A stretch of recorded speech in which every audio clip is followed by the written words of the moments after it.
ఇన్ని రోజులు నేను డబ్బులు సంపాదించడం చెప్పినాం, కానీ ఎలా సంపాదించడం అనే దాన్ని మేము మాట్లాడుతున్నాం అన్న. ఎస్ఆర్ను ఏం పుస్తకం కొనాలన్న మీరంతా?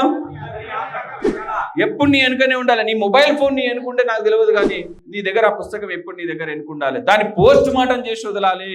18 ఏళ్ళకెళ్ళి చదువుతా ఉన్న దాన్ని ఏం చేస్తున్నా, దాన్ని 18 ఏళ్ళకెళ్ళి చదువుతా ఉన్నా, కొన్ని సంవత్సరాల నుంచి అది నడుస్తూ ఉంది, దాని రుచి ఇంకా పోతలేదు అన్న. అందరిని ఆకట్టుకునే కళ పుస్తకం ఏదైతుందో దాన్ని పోస్ట్ మార్టం చేసేయండి. నువ్వు కాదు, మీ అయ్యే తాత ముత్తాత వచ్చినా కూడా సక్సెస్ఫుల్ అవుతాడు. అందులో అంత పవర్ఫుల్ ఉంది అట్లా. ఏం పేరైనా పుస్తకం పేరు? పొద్దున సాయంత్రం దేవునికి పూజ పెడతారు కదా ఎవరన్నా, మాల చేస్తారు కదా. మాల చేస్తే ఏం చేస్తారు? పొద్దున పూజ చేస్తారా? దీక్ష చేస్తారు కదా, పొద్దున మధ్యాహ్నం సాయంత్రం.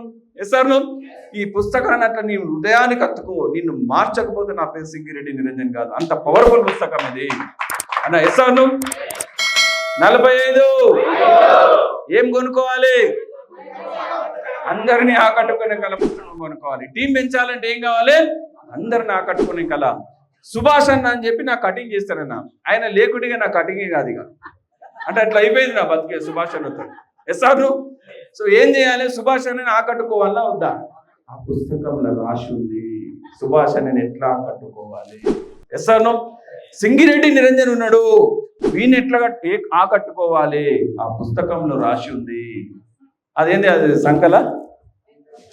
సంకల పిల్లలు పెట్టుకొని చెప్పురా, నీకు సామెతలే రావా? ఏమండి,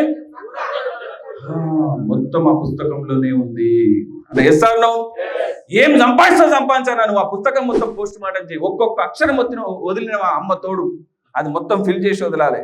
ఎస్ఆర్ను జయ హో 45 5